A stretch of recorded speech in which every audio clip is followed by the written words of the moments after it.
Hello, আসসালামু আলাইকুম বন্ধুরা। টেক এম্পায়ার বিডির পক্ষ থেকে আপনাদের সকলকে স্বাগতম।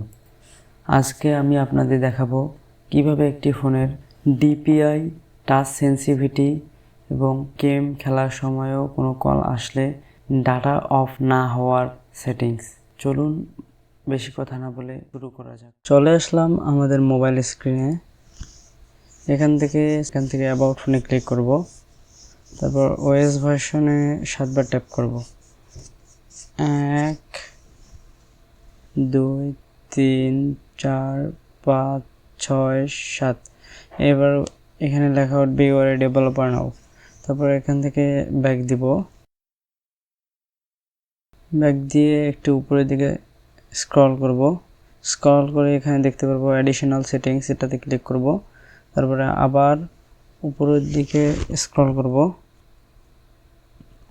এখানে লেখা থাকবে ডেভেলপারস নাও অপশন নামে একটা অপশন থাকবে, এটাতে ক্লিক করব। তারপর এদিকে এখানে দেখতে পারবো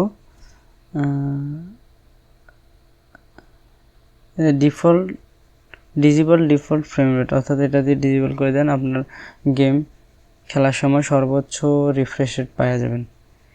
তারপর এখানে যে শো রিফ্রেশ রেট, এটা দিলে আপনি আপনার ফোনটা কত রিফ্রেশ হচ্ছে তা দেখতে পারবেন। এবার আবারও স্ক্রল করে উপরে দেখে যাব।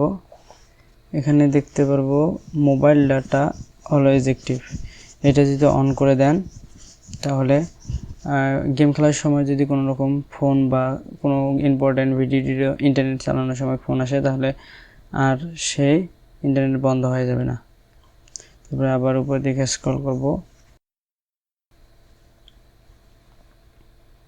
আবার এখানে দেখতে পাবো উইন্ডোজ অ্যানিমেশন স্কেল, এটাতে ট্যাপ করে 0.5 করে দেবো। এটা মূলত 1 করে দেওয়া থাকে। আবার ট্রানজিশন অ্যানিমেশন রে স্কেল, এটাও 0.5 করে দেবো। অ্যানিমেশন ডিউরেশন স্কেল, এটাও 0.5 করে দেবো। তারপর এখানে নিচে দেখতে পারবো ডিপিআই, এটাতে ক্লিক করে 400 অথবা 300, 360 অথবা 500 আপনার প্রয়োজন অনুযায়ী আপনি এখান থেকে ডিপিআই চেঞ্জ করে নিতে পারবেন। তো আজকে এই পর্যন্ত।